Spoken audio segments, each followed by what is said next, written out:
Alrighty, guys, I'm going to walk you through the set of poetry that I had you read this week. We're going to start with W.H. Auden's Funeral Blues.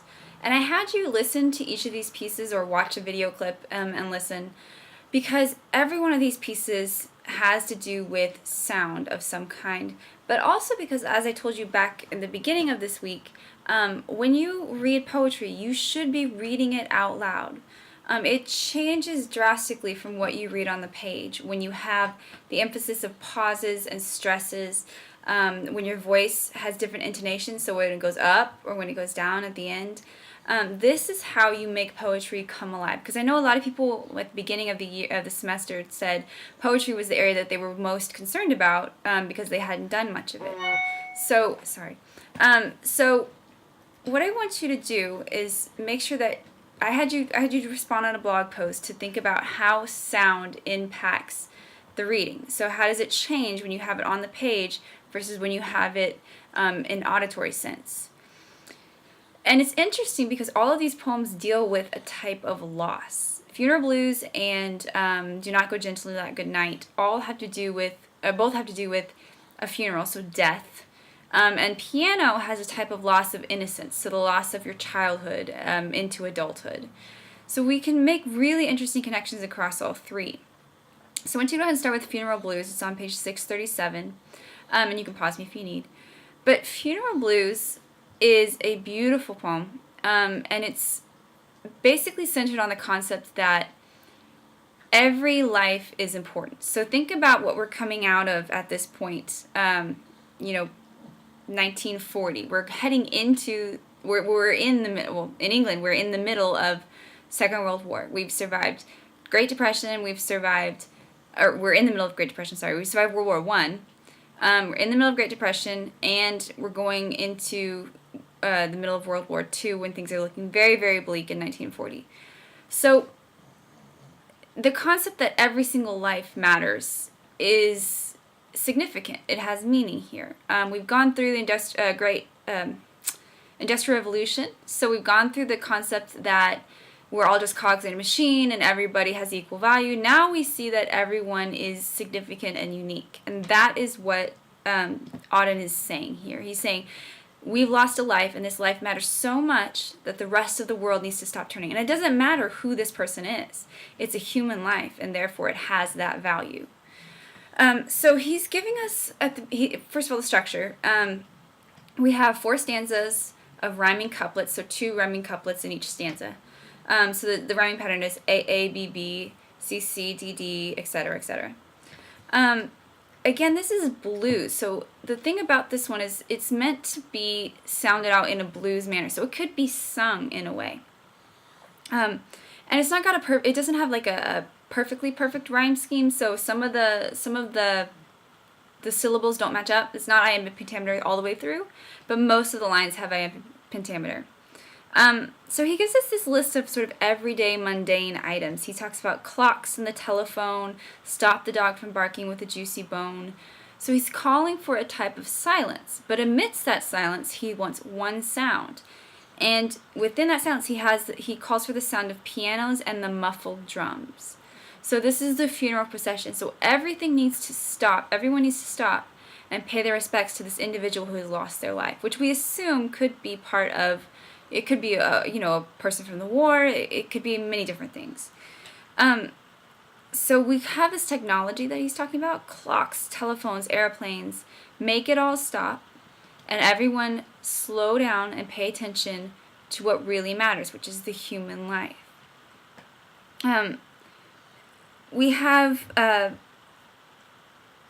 the concept that this man, this person, was this person, the speakers, everything. So he says he was, in the third stanza, my north, my south, my east, and my west. So literally all directions, everything in my life. My working week, and my Sunday rest. My noon, my midnight, my talk, my song. I thought that love would last forever. I was wrong. So we have this really interesting juxtaposition here between I thought that love would last forever, this beautiful sentiment. I was wrong. So death comes and steals something from you. So this is a railing, a lamentation against the power of death. And it's basically ends with a tone of absolute despair, which is why I had you watch the piece from Four Weddings and a Funeral, because I think it's beautifully, brilliantly done.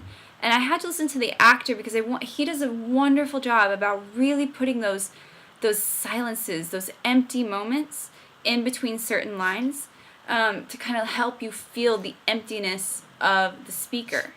So that's, again, one of the reasons that you should be reading out loud. And when you read out loud, don't just read. Read with those pauses. Read with the intonation. So that is Funeral Blues. We're going to move on now to Do Not Go Gentle Into That Good Night, which is 8:48. This is probably something you've heard. If you've ever seen Independence Day, when the president does the big speech on the Jeep, right before they all go out in battle, he uses the line from this poem. So he says, do not go gentle into that good night. So here we have the concept of death. We don't have the concept of, it's still unfair, but we have the idea that it's coming with old age. It's not from war. It's not from something that takes it without reason. At the same time, though, he's saying we should not, Dylan Thomas is saying we should not just accept death. We should rage against it. Rage against the dying of the light. I'm sure you've heard those lines before. So this is for his father, and if I had you watch, or I had you look a little bit about Dylan Thomas. He wrote a lot on death and life, age, and youth, and he died very tragically at 39 from alcoholism. So it's interesting to put those two things together. So I want you to look at the structure of this poem. We have 6 stanzas of 3 lines each, and we have iambic pentameter here. So we have do not go gentle into that good night. Or I didn't do it right, but do not go gentle into that good night. And we have the lines alternately repeated. So at the end of each stanza, it either says rage against the dying of the light, or do not go gentle into that good night. So you'll see they go back and forth in the first 5 stanzas. And in the last stanza, Thomas puts them together, and he has those two be the closing of the poem. So we have this sort of cyclical concept with the syntax that he's chosen, which fits with the concept of age and youth and everything coming full circle, death and life. So I want you to notice some of the words that he's chosen. He's constantly juxtaposing gentle and night, light and rage. So, of course, light and rage represents sort of the fervor of life. It's good to be angry at death. It's good to fight against it. Don't just give in. It says, though wise men at their end know the dark is right, because their words has forked no lightning, they do not go gentle into that good night. So do not leave this world without having left some mark on it, is what he's saying. And if you connect that to his biography, it's pretty interesting. He says that good men have frail deeds that might have danced in a green bay. So they have things that have washed away with the sea. They've left no lasting impact. The kind of man who leaves lasting impact is the wild men who caught and sang the song in flight. So that's an incredible image. The wild men who caught the sun. That's impossible. But he's saying these are the men that get remembered. And if you know Dylan Thomas's biography, he was a celebrity at the age of 20. And put that into context with his constant writing about death and his alcoholism and everything else, you could argue that he's really talking about himself here, even though he's talking about his father. And he says, grave men near death,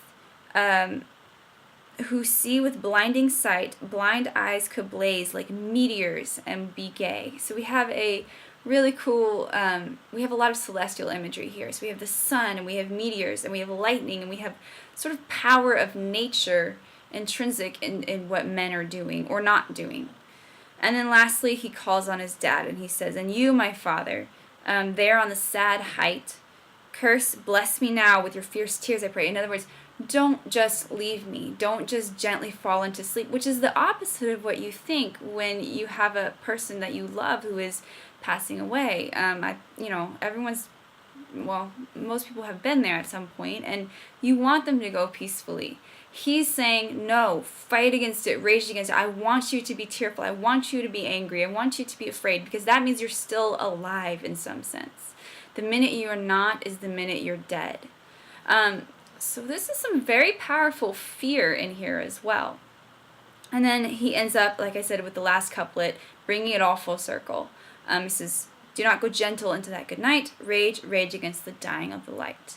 And I had you listen to it because when I read it like that, it has a very different, not nearly as powerful effect as when you hear it read properly all the way through like you did, I think it was with Anthony Hopkins. So keep that in mind. And the last one I want to talk about is D.H. Lawrence's Piano. So this is a little bit different, but it still talks about a type of loss and something that you are reminiscent and want to get back. So the piano, again, we're talking about sound here. The piano, and I had you listen to it with a piano in the background because I think that's a really significant move that they do in that piece. They say, softly in the dusk, a woman is singing to me. We don't know who this woman is. We don't know what age this person is. But as we read, we start to see, looking back down the vista of years. So we see that he's a child. And he's sort of crunched himself into the piano, and he's listening to his mother play. For him, this is a safe memory. And I think we all have those places. Whether it was under a tent that we made with our siblings, or under our bed, or something like that. We have that safe space that feels like childhood, that feels like home. So when you read, if you go back and reread it with that emotion in mind, what that felt like to you to be young and safe and comforted. And we have these really cool juxtapositions of sound. So we do have some onomatopoeia in here. We have and child sitting on the piano in the boom of the tingling strings. So boom says power, it says immense sound. Tingling says light and airy and comforting. So as a child, I think you could say he's really juxtaposing the adult and the child viewpoints together of this. The mother who smiles while she sings. So we were recalling the mother-child relationship, specifically the mother-son relationship. He says, and in spite of myself, in spite of my best efforts, the insidious mastery of song betrays me back, brings me back to my adulthood, till the heart of me weeps to belong to the old Sunday evenings at home, with winter outside and hymns in the cozy parlor, the tinkling piano our guide. So this is, again, turn of the century. We have this parlor atmosphere in the home. We have radios. We've come out of, this is 1918, so this is out of World War I. You could suggest that this is, a soldier on the battle. I mean, you could imagine it several different ways. But one way is you could imagine the soldier on the battlefield reminiscing and wanting nothing more than that feeling of home. The 17-year-old boy who's gone off to World War I, has been drafted, and this is what he's survived, and this is what brings him comfort. That's just one way to take it. So now we go back to these powerful sounds again. We have, so now is his vein for the singer to burst into clamor. With great black piano appassionato. So he throws in a piano terminology, or a musical terminology, sorry. The glamour of childish days is upon me. My manhood is cast down in the flood of remembrance. I weep like a child for the past. So we end in this moment of despair where he realizes the sound has interrupted his beautiful memory, his safety. And he's brought back, sort of thrust back into adulthood. And he realizes he can't ever reclaim the innocence of childhood or that feeling of safety and home with his family. So I apologize if the poems this week were a little bit depressing, but they're all beautiful poems, incredibly powerful poems, which, if you love poetry, they touch on basic human emotions that everyone experiences. So that's why I had you read these. So that's those 3 poems. What I want you to do is, the last thing you have to do is go back and take a week 10 wrap-up quiz over this week's selections, and then you'll move on to week 11.